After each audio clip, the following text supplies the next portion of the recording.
Hello, my beautiful friends.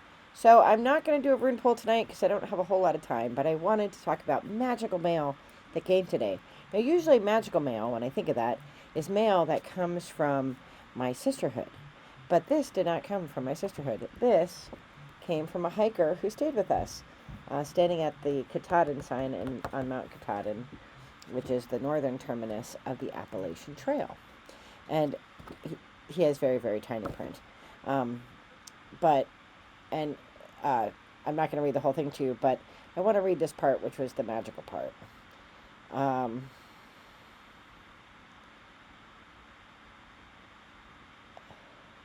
he says, "I wrote this in your guest book where we left before we left, but I'd like to say it again.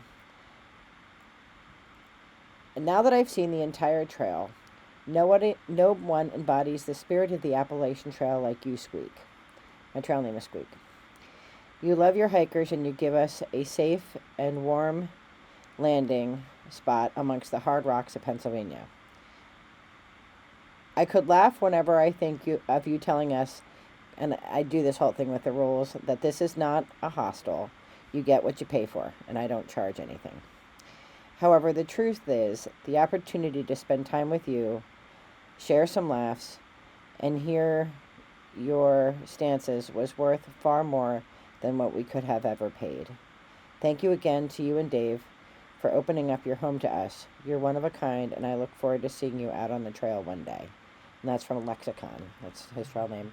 He was northbound from March 9th to August 12th.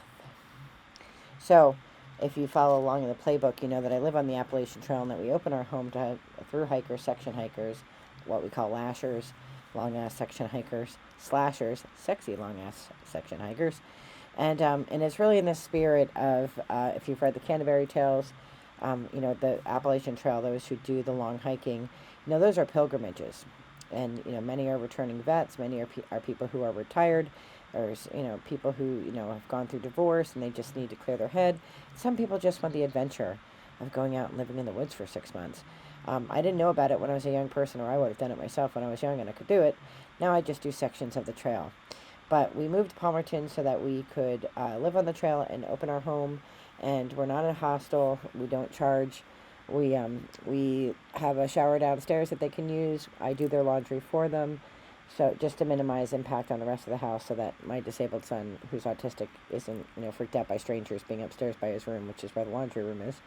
The only thing we don't provide, we have a big fire pit in the yard, we have a big grill, but the only thing we don't provide is we don't provide food, and that's because I want them to go into the town and shop at our grocery stores and eat at our eateries and things like that. There are 5 rules to stay at the house: no pooping in my yard. Nobody's ever done that. All the other 4 have been broken, but that one, as far as I know, has not been broken. No hard drugs. I don't care about things that grow naturally in the earth, but, meth, heroin, and sadly that rule has been broken a few times. 2-night max. Can't live in my yard. We had a guy living in our yard that we didn't know about.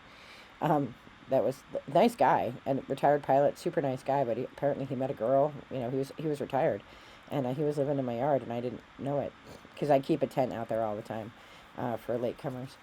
And see what's the other? Don't let my cats out because they won't try to get out, but if you leave the door open long enough, they will wander out there, and then they're hard to get back in. So close the door. And what's the other one? No hard drugs. Don't poop in my yard. 2-night max. Don't get arrested. That has happened.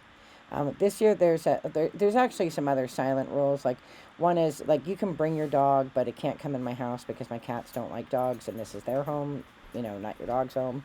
So we will totally spoil and pamper your puppy outside. And then sort of the other unspoken rules, like clean up after yourself. I'm not your mama. I shouldn't have to clean up after you, so clean up after yourself. And sadly, that rule gets broken. So this year might be 7 rules that are official rules. So anyway, it's really great to hear from hikers. I have a whole big poster board full of these.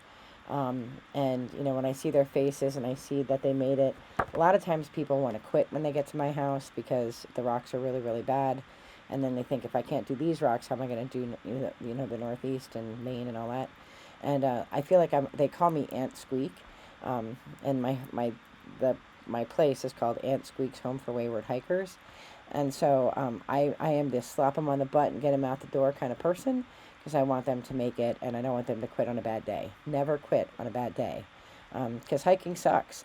First 2 miles of any hike suck. Doesn't matter if you're in shape, doesn't matter if you're out of shape. Like the first 2 miles, but then you get in the groove and you get in the movement of moving. And we can talk about hikes that are sort of theoretical, right? Whenever you start a new hobby or you start a new project, like, the beginning sometimes really sucks, but just stick with it, and you'll get where you're trying to go. You'll get to that terminus. And so we can learn a lot from the trail. I've learned a lot from the trail. And so I am wishing you all the best in light and love. Have a great day. Take care, and I'll see you tomorrow for runes. Bye-bye.